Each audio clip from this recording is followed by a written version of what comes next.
For the latest in strategic affairs, subscribe to our YouTube channel. Click the bell icon for updates.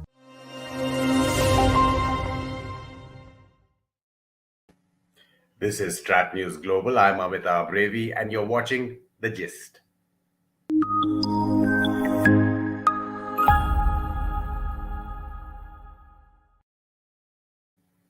A very warm welcome to all our viewers, no matter where you are and what time of the day or night it is, whether you're joining us. And a welcome to our viewers who will join the stream later on our YouTube channel. Our guest tonight is well known both on StratNewsGlobal and Bharat Shakti, Lieutenant General P.R. Shankar.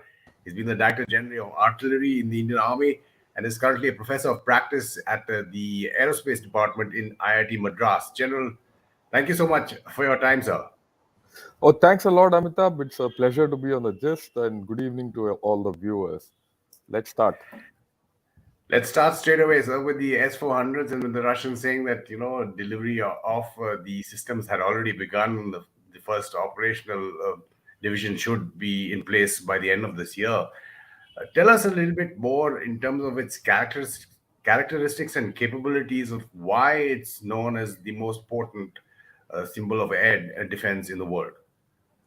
Sure. The S-400 is first a system. It's not a missile. Correct. Right? Now, like a good air defense system, it has got multifunction radars. It has got, surveillance radars. It's got a fire control radar. It's got missile systems. It's got launchers and a command and control center. Now, the beauty of this system is that it can be integrated into the existing air defense assets and their communication networks, right? Now, why is this system good? Why are we hankering after it? It has got the capability of engaging aircraft, UAVs, cruise missile. It also has a terminal ballistic defense capability. That means you don't not only get a AD cover, air defense cover, you also get minimal or some element of A2AD, anti-access, anti-denial, right? Okay, now it can take on 36 targets simultaneously, and the system can be deployed within about 5 to 6 minutes, maybe 10 minutes, depending on the conditions. It's got very good ECM capabilities, that is electronic countermeasures, and its radars are very sensitive. It can capture targets which are low emitters and low signature targets, right? So that means even stealth aircraft can get detected. After all, stealth aircraft is what? Low signature. That's about all. Now the system has 4 missiles at this point of time, right? One is a 400-kilometer missile. One is at about 240 kilometers. The third is 120 kilometers, and one is at 40 kilometers, around 40 kilometers. Why do you want all these? So that you can, each target gives you a different posture at various ranges. So you have a capability of engaging an aircraft at 400, 240, 40, and 120, and in any combination you want, right? So it's not one missile. It's a combination of 4 missiles. Now the thing is that all the launchers and the ground support systems are all one-time buy, but the missiles you need to keep refurbishing depending on your expenditure patterns. Right? They are also developing another missile which is a hit-to-kill capability. That means that's going to be effective against ballistic missiles. This thing. Where you're going to hit the incoming missile rather than it's a kinetic kill rather than just a explosive kill, right? You just hit it directly. Now that's this thing, and then it has got fire and forget capability. You detect a target and you lock it, and you fire it, and that's the end of the story. But why is it a game changer? People talk about it as a game changer and very potent stuff, because by far, in terms of capacity and efficacy, it has outstripped most of the other systems in the world today, and this is proven. Okay, and of course, in terms of cost effectiveness, it is much more cheaper than the Western systems. And this is something which our country, one thing, you can criticize the Indian acquisition system for anything, but you can't criticize it for being thorough in buying the best it wants. Best it wants, and when you say game changer, General, specifically now when you look at the two fronts that we are defending against, Pakistan and especially China, why is it a game changer there? Okay. You see, it's a game changer against China for different reasons. It's a game changer for Pakistan for different reasons. The first thing is, though it's called an air defense system, it gives you an offensive edge. That's the first thing one has to remember. That's why it changes the game. Normally, a air defense system is over your own territory, protecting your own assets. This, though it's an air defense system with its 400 kilometers range, has the capability of being offensive by nature, right? Right.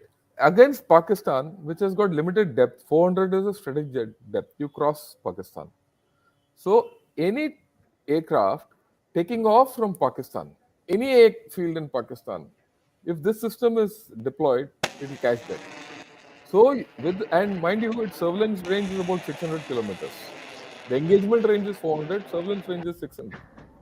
That means you can hit a aircraft as it's taking off from its airbase in Pakistan.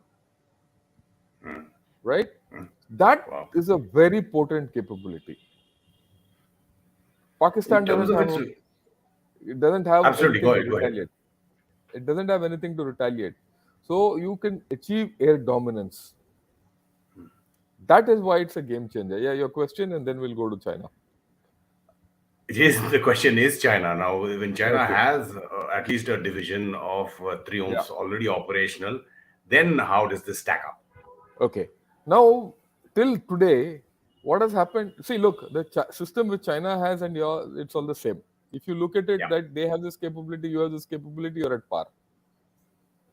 There's no problem. There's no nothing. But how will this induction change the game? Till yesterday or today, China had deployed a regiment or a division, whatever the organization is, certain amount against us. They have certain airfields in Tibet, and they've deployed some missile system. It's a packet. Now we have to understand that Tibet airfields are all in high altitude, and the number of airfields are less. Do what they want. Their air capability will be limited against ours. I mean, they can do anything they want. They can build extra runways, lengthen the runways, whatever it is. Their capabilities will still be that much only. Okay. Now that loss of capability, they were making up by deploying this S-400 so that they deny us the capability of attacking them. One. And second, they were refurbishing it with missiles and long-range rockets. So that's why you see when people talk of China, they say they've got so many missiles and so many rocket forces, which they'll deploy in Tibet, and that deployment is basically to offset the lack of air power. Now, the lack of air power, S-400 and excess of missiles makes a packet, right? Right. Now, the moment you put your S-400s there, now you have started altering that balance. You already have your missiles and rockets, and you already have your aircraft and that air power. Okay, you brought this in. Like I said, this is the offensive element. It's offensive defense. You have this, so you altered the balance. The moment you alter the balance, what have you done? This is just no more a normal system. It becomes a deterrent. Right? That is why it changes the game against China. Okay. So you have put it in that. Now, if China has to offset it, then it has to bring more missile systems into this area, more S-400 into this area. If it does that, then it is at the cost of its defense in the eastern sector, that is South China Sea and that area. So China is now notionally, you have the system, they have the system, it's at par. But we have the thing that you can put all you want against them, they can't, and you altered the air power balance by inducting this system. That's how it changes the game. I hope I've explained it Absolutely, the very, easiest. very simply, and thanks for that in-depth analysis as well. Just want to move on now to Yeah, what we can expect from the US. And Harshal Gore, one of our regular viewers, is asking this question, $1 million question: what will be the reaction of the US? Will they give us a waiver or invoke a CAATSA? Before I come to you for an answer, General, I just want to play out the latest official statement that yeah, the Americans have made. It yeah. was just a couple of days back on Fine. Monday when the Pentagon spokesperson John Kirby, an ex-defense personnel as well, admiral I think, was asked a specific question. So I'll just play out that soundbite and then come to you for your thoughts. Two things. First, on India. India has received the first batch of S-400s. To what extent are you concerned about it? I think we've been very clear with our Indian partners about our concern over this system. I don't have any updates to say. I mean, when the Secretary visited New Delhi, again, we talked about this then. I mean, we certainly have concerns over that system, but I don't have any updates for you. You're not saying much there, but No, that he has saw. been their position. I Go look. ahead. The way I look at it, he said a hell of a lot. Okay, He said he's not going to do anything. Actually, brilliant. that's the way I look at it. See, There have been first and lots of calls, foremost, both domestically and yeah. domestically in the US and in India for that waiver. But go ahead Waiver. with your thoughts, General. Yeah. See, the first thing is India shouldn't be scared of sanctions. We've been under US sanctions from long, whether it's the missile test or the nuclear this thing, everything. So we are not worried about sanctions. We should do what we are supposed to do, and I'm glad the government of India has done this and not step back. Right? We should look to our interests. If USA is looking to their interests, we should look to our interests. That's one. Second, Yeah. there's a difference. You see what they've done to Turkey. Yeah. They've sanctioned Turkey and they've ejected Turkey out of the F-35 program. But Turkey is part of NATO. It's a NATO ally. We are not allies with the USA. We are partners, strategic partners. A partnership is two-way. They can't dictate what this thing, and right. So they don't have that leeway over us. Second, a partnership and as a I won't say future ally. For a stronger partnership, partners don't start sanctioning each other. It is understandable that the US doesn't want us to go close to Russia and they want to wean us away and get them into their camp. I mean, that's the fundamental thing. Yeah. There's nothing else. It's a geopolitical issue. But why should we bend? We should look after our interests. And So, looking after interests, both countries looking after their interests. If they are so concerned about China, you've seen movement on the Quad. We've seen AUKUS, where they're prepared to give nuclear-powered submarines to the Australia. Again, they're allies there, so it's a different kind of a ball game. But why not give us technology that is somewhere on par with yeah, see, the point is this. their one? Americans also have their high-altitude air defense systems.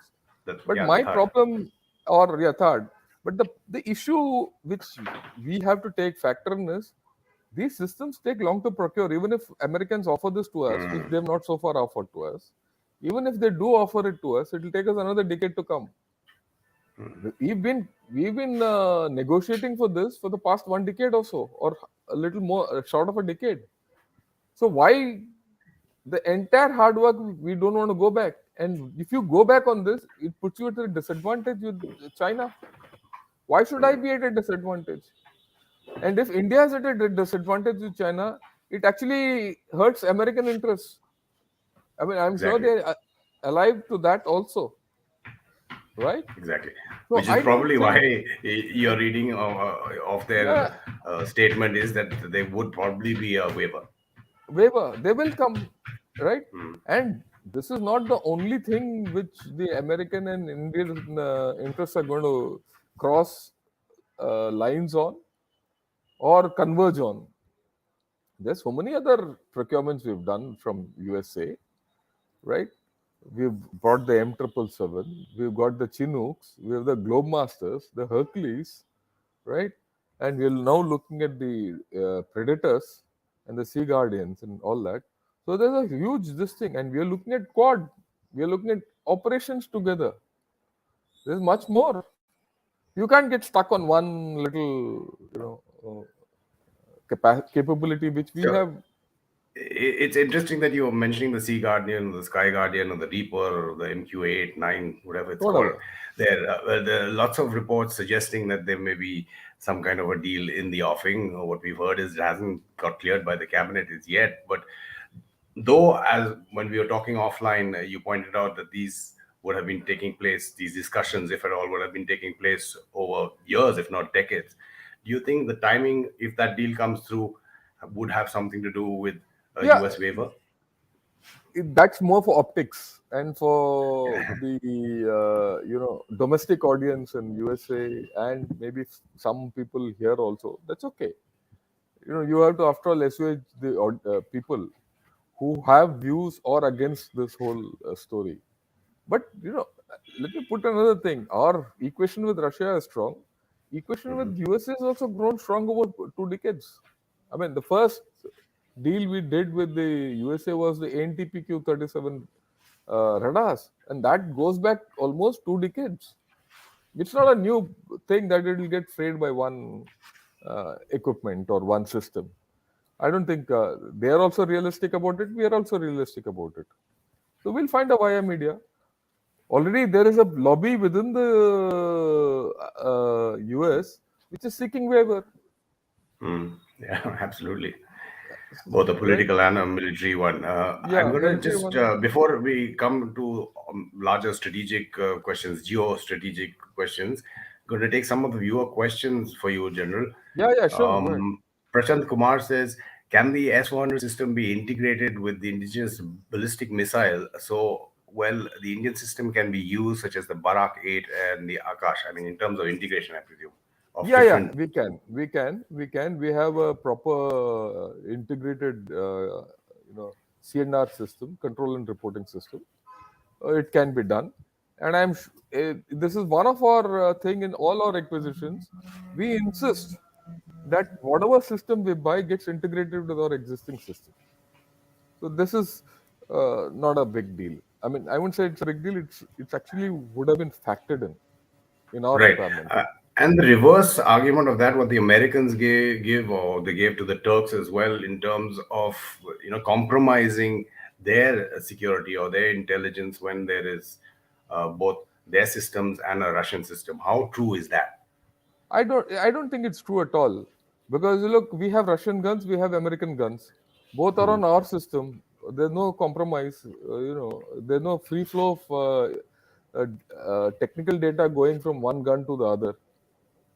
It's only firing data which moves. The same thing applies to this also. We have Israeli systems, we have Indian systems, we have US systems, all integrated on our platforms. So where's the problem? Sure.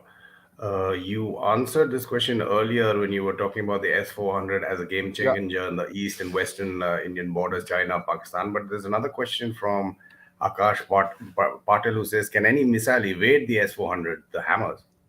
Look, any missile can evade any other missile. It's not a, it's not a, it's not something sacrosanct that if you have a missile, it will always hit.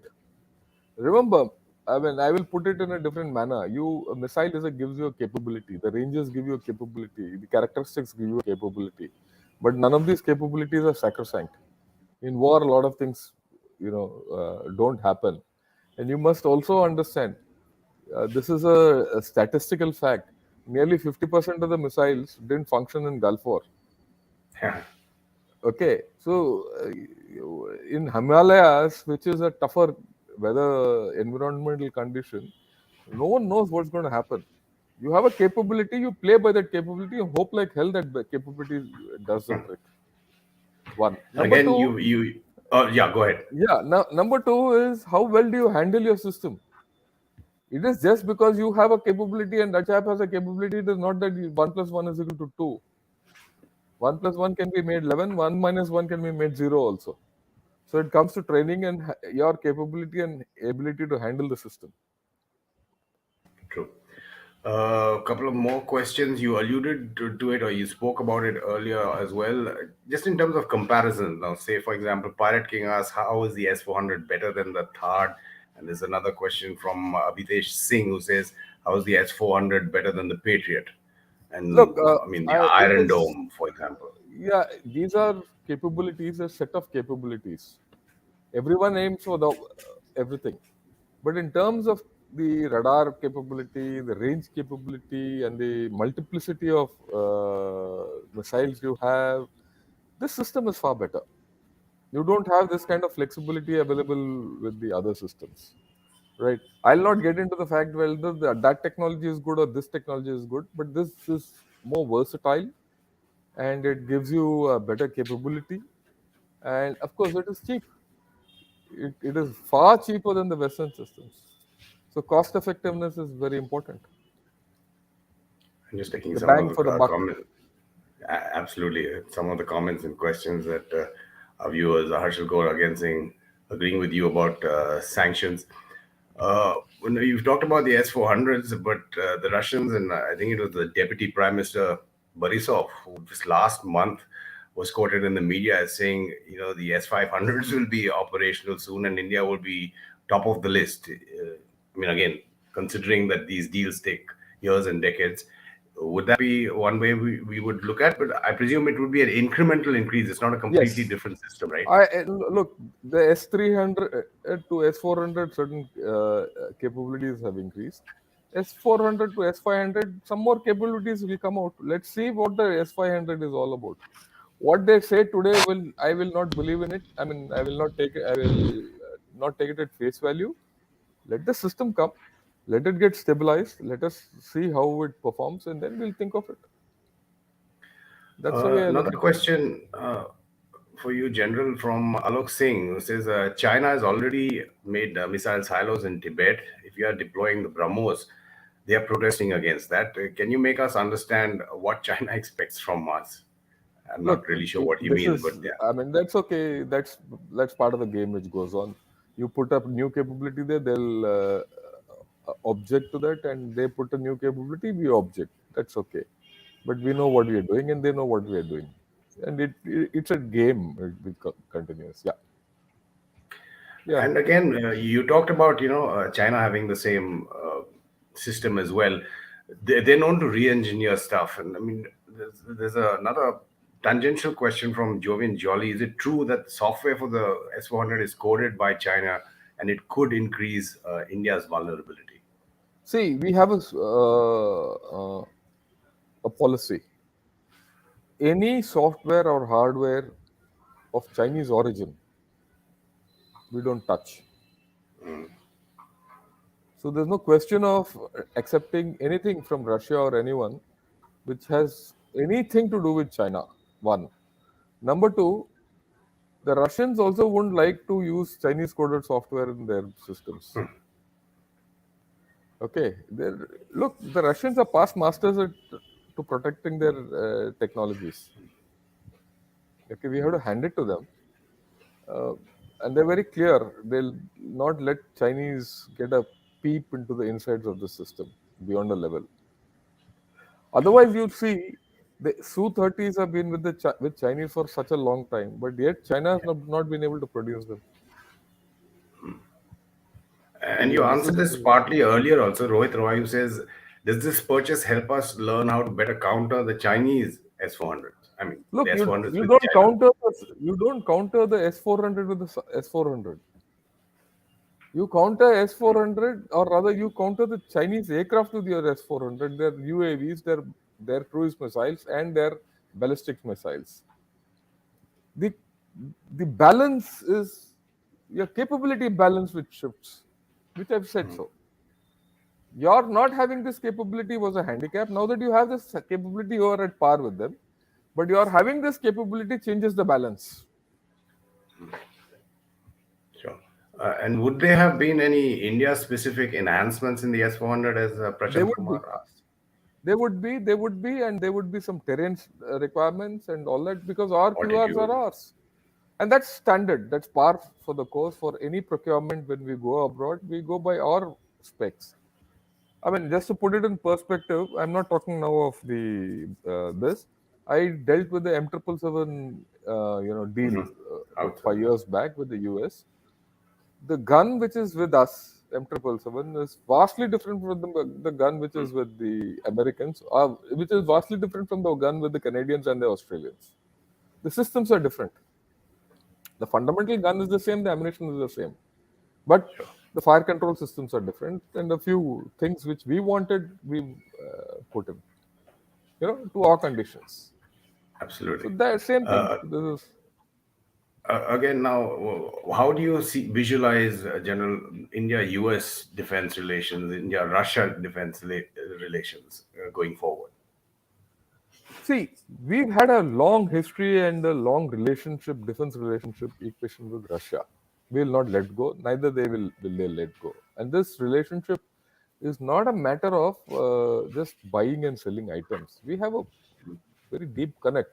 I don't know how many people know that at one point of time, every third girl who was born in then Soviet Russia was named Indra or after Indira Gandhi. That's the kind of a connect. Once when I went to Russia, one of our LOs was named Indra or something, whatever. So there's a deeper connect than just buying and selling equipment with Russians. They also know it, right? So a lot of this thing goes also with geopolitics. Russia will not let India down. After all, it's not let India down even last year during the crisis with China.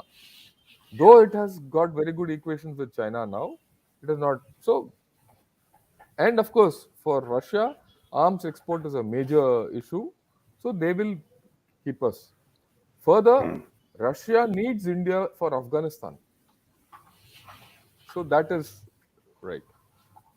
As far as What about, US is yeah, concerned, US is concerned, yeah, exactly. US needs India again as much as we need US. They need us to balance out China. If Russia and China are getting together, and with Pakistan, and you also have to understand that Iran is also getting into this, equation. The only toehold or the foothold which USA has stable is in India. Now look at it a slightly different perspective. Between India, China, Russia, and Iran. Sorry, between US, Russia, Iran. It is India which gives stability to all of them. It gives you a channel to open. So it gives a channel for US to deal with Iran and Russia. It gives a channel for us to deal with China through Russia, right? It gives us a channel to deal with Afghanistan through Iran. So I don't think these are all, you're entering a world of multi-alignment, multilateralism, and multipolarity. So no one's going to leave the other. We have to play this game in a different chessboard. That chessboard, how do you see the Sino-Russian relationship? I mean, like you mentioned there, I mean, our defense minister and foreign minister were in Russia at the height of the conflict with China, and they were whatever we asked for them, we got.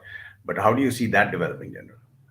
Look, that has developed to a level. It will not go beyond because the deal between Russia and China at some level is cash and carry. Right? Sell and make your cash. Beyond that, they have a common problem with US. They will, try to get together against US. Okay, that is par for the course, right? They don't want US to. If they can pull down US, they'll be very happy about it. But at the same time, one has to remember historically, maximum invasions in China have happened through Russia.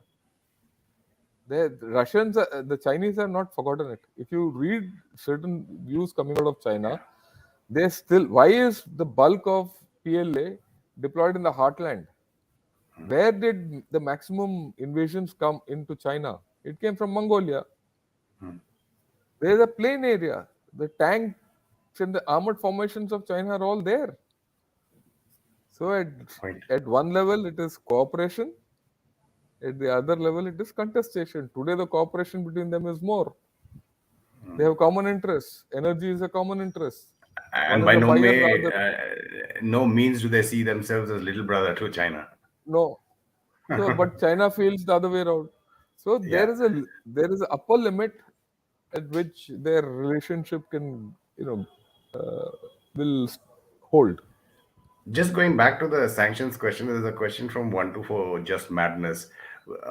If sanctions are waived for the S-400s, is there an argument in the US that, that could, instead of weaning away India from Russian defense systems, actually, India would go more there? Look, the way I look at it, we have to understand one thing. The government of India is gung ho about Atmanirbharta. So going forward, I don't know how many new systems we will go in for a global buy from Russia or USA. Certain technologies and certain systems we might still have to go, but we'll go equipment specific, whether it's to Russia or China or USA, and not based on political or geopolitical issues. We would tackle it. So if you're looking at Atmanirbharta, this we will tackle as it comes. This conflict between going towards USA or Russia. Otherwise, we can keep playing around with all these things. It's a never-ending maze. And just on the points that you've raised, Manav Jain, what's the road ahead for Make in India? I mean, one of the aspects, will we re-engineer the systems like the S-400? But I think the larger question of Make in India that you would raise Look, in terms of defense systems. we have to go in for Make in India. We don't have a choice. We don't have a choice for Atmanirbharta. We also don't have a choice for some to do military civil fusion, as it was done in China. It's being done in China recently, and it was done in USA the last century and Russia also the last century. We have to get into it. We cannot afford this import bill anymore. If you have this kind of a huge force, and if you have this import bill, you cannot afford it. After all, we are still a poor country. The only way we can afford to have such a good and a modernized armed forces is to do Make in India. Develop your own technology. Yeah, will it happen immediately? It will not happen. It can't happen. Maybe in the next 10, 15 years, we'll start slowly getting away from it. Right? Gen P.R. Shankar, absolutely great having you on the show. We touched such a wide variety of subjects, and if I can echo what Harshal Gore says, excellent discussion and very well explained by the General. Thank you, Sir. Jai Hind. Thank you, Jai Hind. Thanks again, General, for your time Yeah. and your experience and expertise. I hope so. Another message to our viewers as well. If you haven't subscribed to our YouTube channel, please do that. We're close to 100,000 subscribers, and you can help spread the word to get us to that figure. Do also follow our social media handles on Twitter, Facebook, and Instagram for the latest news and analysis from an Indian perspective. This is The Gist on StratNewsGlobal. I'm Amitabh Revi.